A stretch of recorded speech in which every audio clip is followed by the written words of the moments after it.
isang lata ng sardinas, sitaw at oyster sauce. Solve na naman ang ulam mga kasari. Sa hindi pa nakatry, gawin nyo rin to mga kasari sa sitaw ninyo. Siguradong matatakam at mapaparami ang kanin nyo. Yan, hiniwa mo natin yung sitaw mga kasari.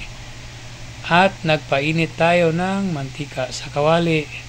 At inilagay natin ang in-slice nating ahos mga kasari o garlic, sibuyas, at isabay rin natin yung red bell pepper mga kasari.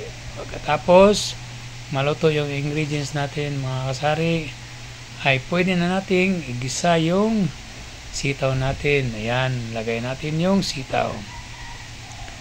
At paghaluhaluin natin mabuti mga kasari para mag-mix yung ingredients sa sitaw. Isa na naman to sa mga recipe na pwede natin gawin sa sitaw mga kasari. Basic lang mga kasari. Pag alam mong mag-isa, yun na. Go, pwede ka nang magluto kahit ano. Pagkatapos mga kasari, lagyan natin to ng kahit 1 cup ng water lang mga kasari para makatulong na maluto yung sitaw natin. At pag naluto na, maglagay tayo ng isang lata ng sardinas. Isabay rin natin yung oyster sauce. Pagkatapos ay maglagay tayo ng kaunting soy sauce at ng MSG.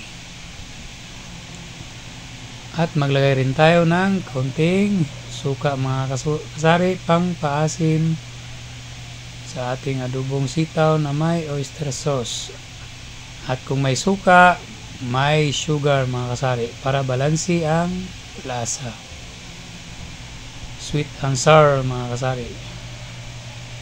Ayan, lapot na yung sabaw ng ating sitaw mga kasari. At pwede na natin itong hainin. Yan mga kasari, ready to eat na ang ating sitaw mga kasari. Thanks for watching mga kasari.